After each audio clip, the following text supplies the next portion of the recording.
What's up, guys? Welcome back to Spoiling Movies. My name's Chris, and I'm going to tell you all about a movie I just watched, and I'm going to spoil it. I'm going to tell you everything I felt about it at the end. This week's movie is The Girl in the Spider's Web, which is the sequel to The Girl with the Dragon Tattoo. It opens with two little girls playing chess, and one of them, the blonde girl, beats the brunette girl, and then knocks over the king, and a little spider crawls out from under it. They get called into the dad's room, and he's like, "Come closer, little children." The little blonde girl goes, and the other one doesn't. And Dad's like, "Let's play a little game." And he's got some weird device sitting behind him on the bed that I don't know I don't know what that's for. But the other little girl's like, "Don't do it!" She runs over and grabs the blonde girl, and they start running. But the blonde girl doesn't want to go, and the brunette girl is like, "I'm getting the hell out of here one way or another." She opens up a door, and there's just like. It's just like a cliff, like the door opens and there's just like an edge for some reason, and she decides rather than staying there with Weirdo Dad, she's going to just fall back off the edge, and she kind of goes down a little thing and like slides down the snow and starts running away. And then there's sort of a James Bond type beginning, similar kind of music, along with very strange visuals of people and like wires and like a techno dragon thing that shows up. And then we're in a kitchen with some guy talking to his wife and being, at first he's talking nicely, and then she says something, and then it pans down, and she's all beaten, she's on the ground, and she's bloody and stuff. The guy's like, "You shouldn't have talked to me like that, you know how I get, whatever." And then the guy hears like a noise in the other room, and goes in there, and there's a woman in a weird little costume, and there's like a weird statue behind her. The guy goes to like be like, "Hey, fuck you! Get out of my house." She pushes over the statue, which had a string thing tied to it, and it grabs him up by the ankles and hangs him up in the middle of the room. The girl talks to the dangling man. "I know you, and I know you've been with all these prostitutes, and you've beaten the shit out of them.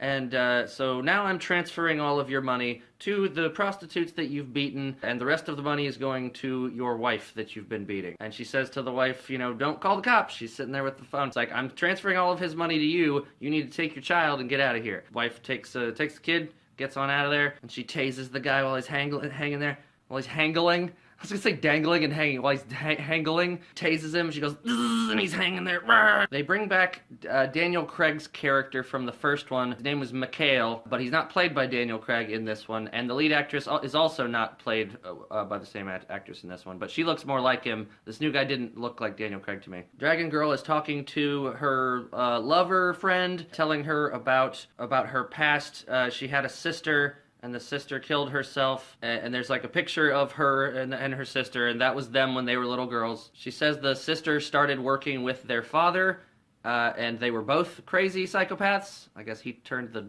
blonde daughter into a psycho. Somebody says she has a job, so she goes and meets with this fucking guy. Oh, he's Tech Guy. She goes and meets with Tech Guy, and Tech Guy asks her to steal something for him. So she meets with Tech Guy, and Tech Guy says, "I have some tech that I made, but I need you to steal it." So she agrees. They're being watched, they're being surveilled, and when she leaves, she's also followed. She's a super hacker, so she hacks into this program and starts taking the files for Firefall, is what it's called. And it cuts to the NSA. He notices that information is being taken from their shit. It's not secure. And so he goes and sees what's happening, and he freaks out, and he goes and turns some knobs, and he shuts it down. And he goes back to the computer, and it says 100% she's already got it. But he doesn't want anybody to know about it. So he just gets on some stuff and goes out, because he's got to figure it out by himself, because I guess he'll lose his job if they find out that he let it get stolen. So she's messing with the Firefall program, trying to get into it. Even though she's got it, it's got like a series of passwords, timed passwords, that are like riddles.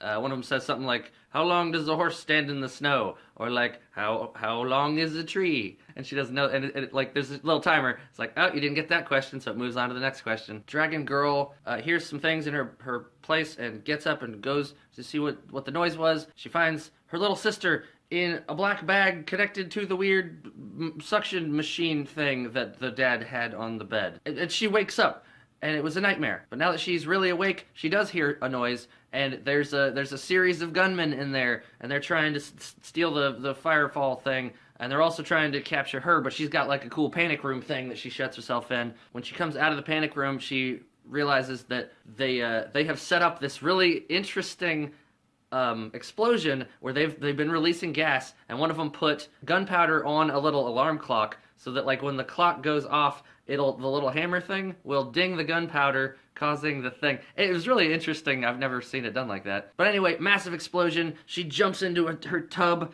and she stays underneath the water until, you know, as much of the fire is gone as possible. So she gets up, starts running out of there, but the cops are coming after her. So she gets on her motorcycle, gets the fuck out of there, and the cops are chasing her, and she's like going down a pier, and she does like a little ramp thing and lands on an iced over lake, and like rides it while it's cracking behind her, like on, you know, all the way to the other side. It's a really cool little scene. So then she goes to meet with Mikhail, and she has stopped two elevators that were on the sides of buildings, so they're like looking at each other, and she has like put a little cell phone in there, so they're having a little private call between, you know, them in the middle of the elevator, which was kind of a neat scene also. She asks Mikhail for help, and he agrees to help her. She goes to Tech Guy's house because she thinks Bad Guy has gotten in there, and she's right.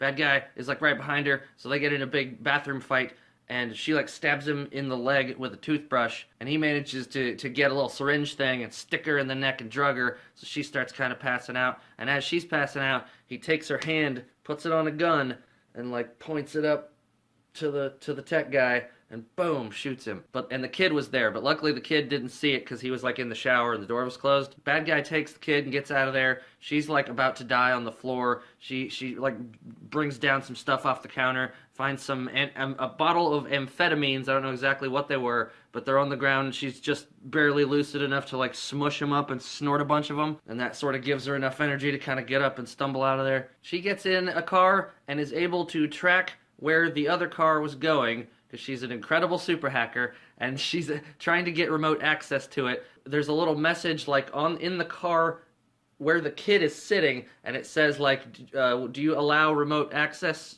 to this thing? And the kid says yes, so she gets in control of the car and stops it. I'm not sure how this all was able to work out, how the kid knew to do that, but whatever. She goes over to the car and grabs the kid out. She's about to kill the guys, and the little kid says, no, don't kill him. So she's like, fine. Takes the kid, and they start trying to get away. She climbs up a little ladder thing on the bridge and is able to find like a button or a lever or something to start the bridge raising, because they were still like coming after her after they woke up.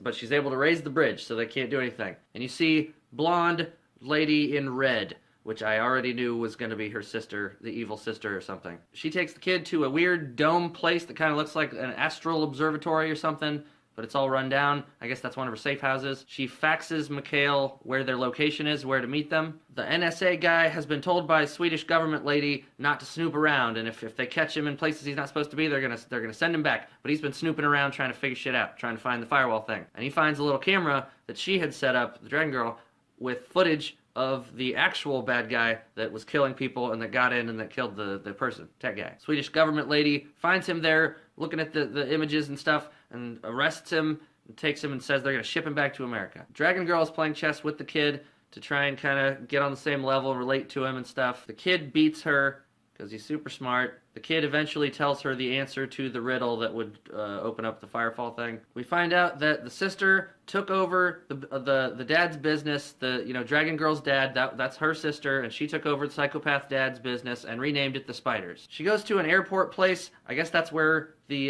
NSA guy is being held. She drops a case somewhere, and one of the security guys finds it and takes it and opens it up. It's got a bunch of dildos in it, but it's also got a phone. It takes the phone, puts it with a bunch of other phones that they have in Lost and Found or whatever, and that's how she's able to hack into their system. So she's able to manipulate like the security shit and open up some of the doors where like the people that were being detained are the security guy gets stuck in with them, and she opens the place with the NSA guy, and then she is able to talk to him and tell him where to go so they can talk and meet up and stuff.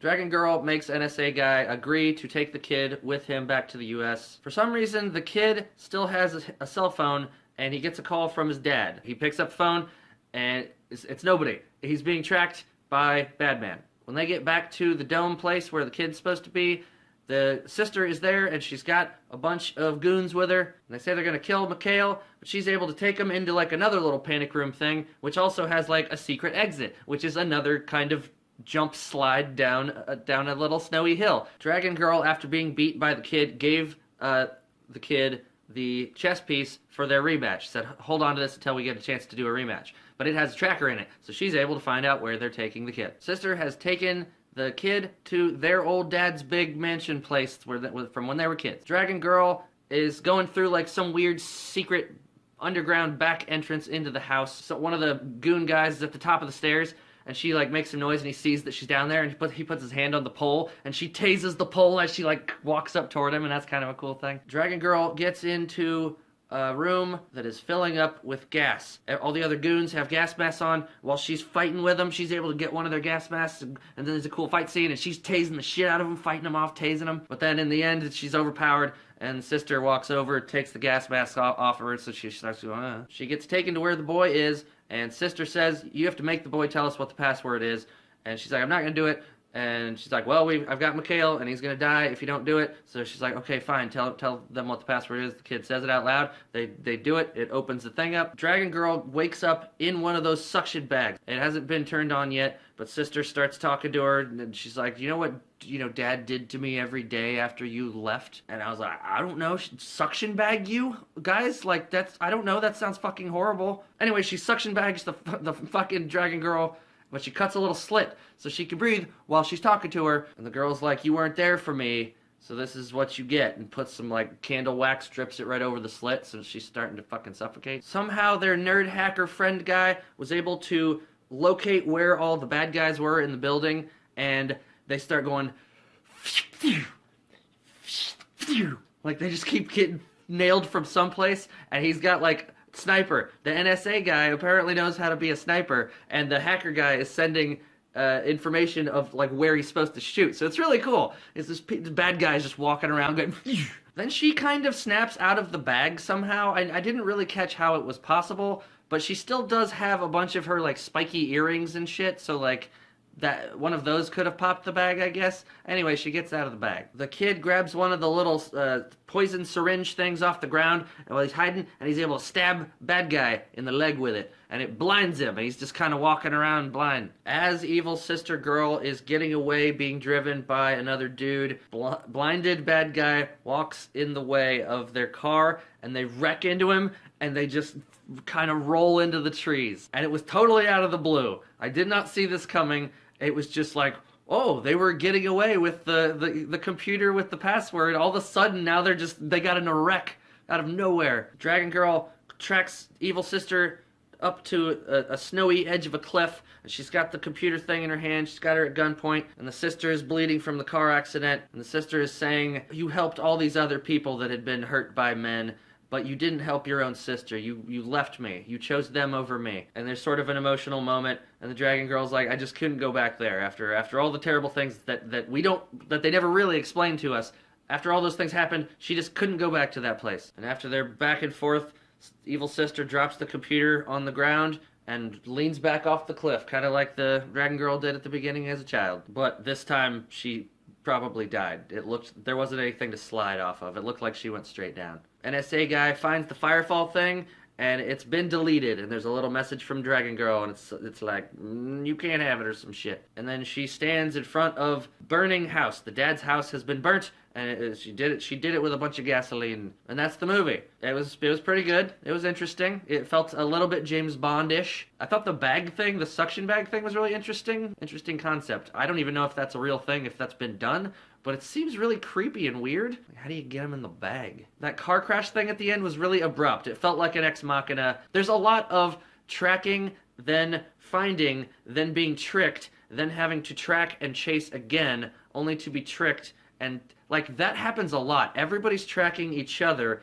They all know how to do that, and they've all got trackers in their butts or something. The sister character was really creepy, and she was a little bit evil, but she wasn't like an overboard villain. And I guess she wanted to make sure that the firefall thing was in the wrong hands. That way that person could get into the military and use the weapons to destroy everybody. She just wanted to watch the world burn, kind of thing, I think. Main Dragon Girl was pretty cool. Her character was very subdued. I thought they chose a good actress because she still kind of looked like the girl from the first one. The Daniel Craig new guy, it really threw me off because Daniel Craig has a very specific look, and I didn't think this guy looked like him very much. He looked more like a Bradley Cooper or something. But the camera shots were really cool. Everything was very, very well done. The music was really good. Most of the movie had kind of a bluish, grayish tone to it. But man, that girl liked sliding down some snow hills. There's even a moment where she's kind of like going up to the dad's house to kind of ambush him, and she does a little slide, just a little one, down a hill. And I was like, she loves to slide down those hills, doesn't she? There were actually several spiders in the movie. They just kind of like had them kind of creeping about. Anyway, that was The Girl in the Spider's Web. I hope you guys enjoyed and hanging out with me and talking about it. Don't forget to leave me a comment so I know how you guys enjoyed or didn't enjoy, or what your thoughts are on this movie or the book series that it was based on or any of that stuff. So anyway, later guys. And one of the tenants like brings him in the fuck. So she's and since it said like damn it. It was something like that. Ugh. I'm gonna fucking cut that out.